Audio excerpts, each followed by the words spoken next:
can't remember the last time that I had a meal with my whole family. Let me be clear. It's not that family dinners weren't important, because they were. Growing up, my family moved around a lot, but one of the things that was consistent across those many moves was that every night, after everyone got home from school or work, we would gather around the dinner table. Homework would be cleared off of it as forks and knives and napkins were put in their place. Mom would tell me to go get everyone for dinner, and that would usually lead to me yelling, "Hey everybody, dinner's ready!" At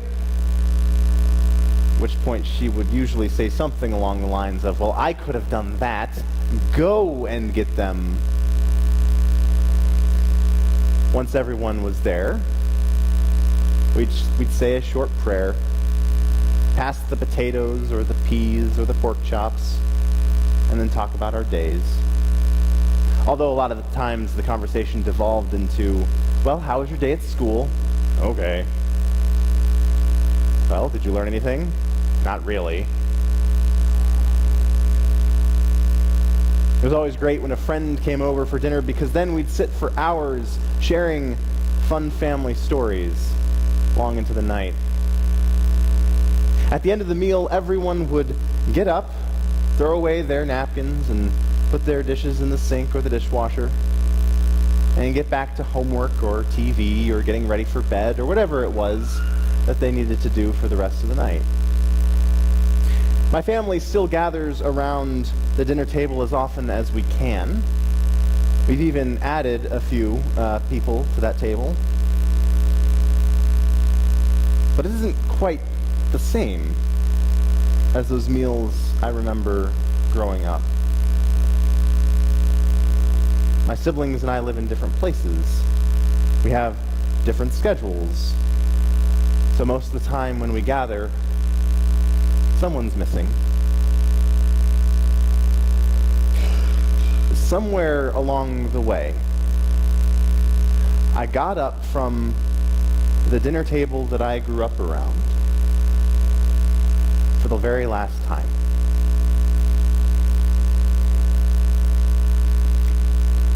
And I can't remember that moment. I probably don't remember that last dinner because it probably felt like business as usual. Set the table, call everyone to gather, pray, pass the bread, pass the butter, share about your day, clean the table. I probably wasn't paying too much attention to the fact that everything was about to change. I probably didn't realize that it was the last dinner. We have a lot of those last dinners, those last suppers in our lives, don't we? This gift of life is a lot shorter than we'd like it to be. We put off things until tomorrow, only to find that tomorrow turns into today and then yesterday way faster than we'd anticipate. We gather around tables to share meals, only this time people are missing. Sometimes we don't want to face the pain of recognizing when we have come to an ending. Other times, life happens, and we're so preoccupied that we miss the gifts right in front of our very eyes. We take them for granted. Or we don't realize we've had a Last Supper until we look back in hindsight. The disciples didn't seem to realize, as they gathered around the dinner table with Jesus for the Passover meal, that this would be the last time. everything changed. The disciples had followed Jesus as he entered Jerusalem to the adoration and praise of the crowds. He was welcomed as a triumphant king. The disciples watched as Jesus drove out the people who were selling things in the temple. Then they listened as Jesus confounded the religious authorities and delighted the crowds. From what they could tell, everything was going great.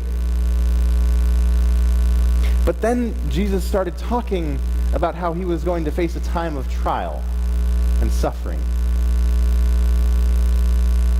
and how one of his own disciples would betray him, and how the rest would abandon him to save their own skins. This was going to be the last Passover meal that they shared together. But they don't seem to be paying attention. Gathered around the table, the disciples had the opportunity to remember, to ponder the meaning of Jesus' words, to wonder about what he meant when he talked about his suffering, to think and reflect and meditate on the words and lessons he taught them along the way as they followed him from Galilee to that upper room. And instead, they spent most of the time worrying about their own reputation, how they would be remembered. Who among us will be the greatest?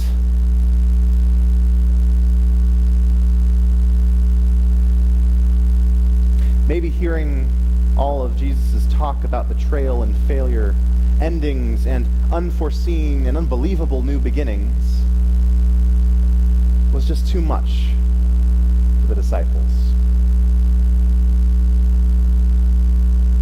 Maybe they were confused and uncomfortable and a little afraid. Maybe they weren't paying attention to the fact that everything was about to change.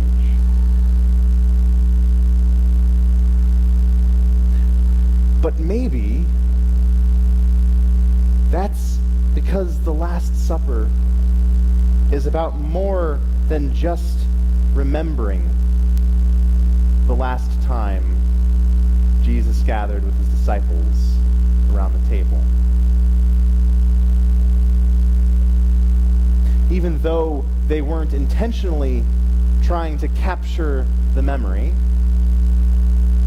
they would always have the lessons Jesus taught them. They would always have his example. They would always have his spirit. And what Jesus shared during that meal changed everything.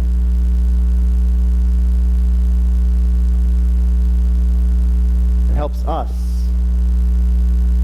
as his disciples, see our lives differently. The Last Supper is when Jesus shows us what it means to live in the family of God.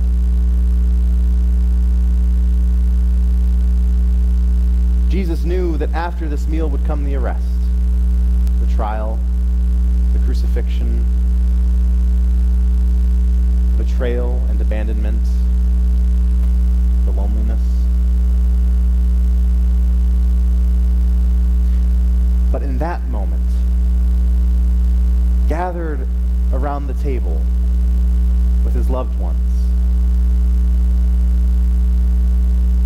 he was able to give thanks to God in the midst of a meal, even if those he loved weren't exactly paying attention. Jesus set the table with the gifts of God's abundance. He blessed the meal, reminding them that everything we have comes from God, and that our response faithfulness and thanksgiving. He broke and passed the bread as a reminder that God gives us what we need for our journey. He poured the cup and gave it to them to remind them that God gives us what we need to be free. He gave himself at this meal with them to show them how to share every meal after.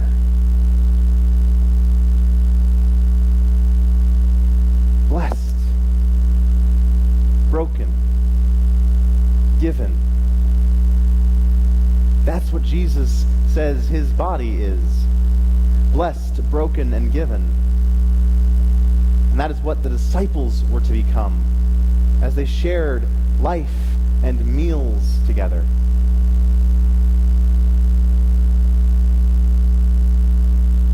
I may not remember the details of that last meal I ate around my family dinner table, or even when exactly it happened. But that's not the point.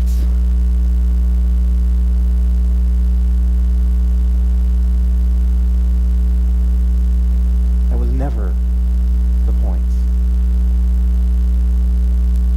Because I know it was a gift. Just like every meal that I shared with my family was a gift, is a gift. Each one was a gift to be remembered. Not remembered through the lens of nostalgia, but remembered as a way to inform the meals I share with my family now and how I live my life every day. Gathered around the dinner table with my family, I learned a lot of lessons that I still remember. Around the dinner table, I learned that manners matter. I learned that you share what you have so that everyone has enough and no one gets up from the table hungry. I learned that laughter and tears and stories are as necessary for life as bread and water. I learned that home is not a literal place, but wherever and whenever you're surrounded by those who love you unconditionally. When we gather around the communion table to celebrate and reenact the Last Supper, whether that's tonight or any time we have a Communion Sunday, we remember the lessons that Jesus teaches us. We remember that we are surrounded by the presence of God who loves us unconditionally.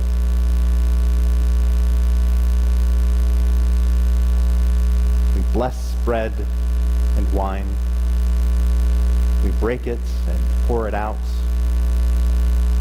We receive and we share. Communion is a simple meal of bread and wine, and it is holy. It's food and drink, and it's a gift given by God, whose love knows no end.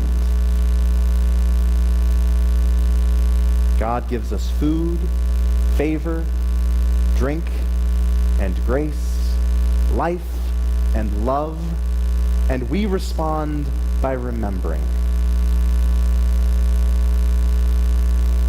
And we remember by giving thanksgiving, by living with faithfulness, We get up from this table and we remember that this life is a free and abundant gift of God, meant to be shared with all.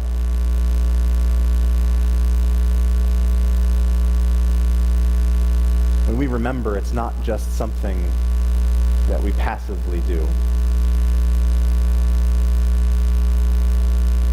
Because this isn't just a reminder of what happened at Jesus' Last Supper. It's a way of remembering that transforms how we live. Because every table that we gather around belongs to God. Every table we gather around belongs to God. Every meal that we share is a gift. Blessed, broken, given. That's what Jesus says his body is. Blessed, broken, and given. And that's what we are to become. Wherever we go from here, we are the ones who have been blessed. We are the ones who are to be broken and shared. We are the ones who have been given to make a difference. We are blessed. We are broken. We are given. Wherever we go, God goes with us.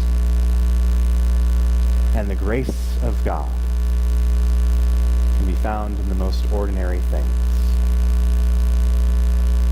like bread and wine or grape juice.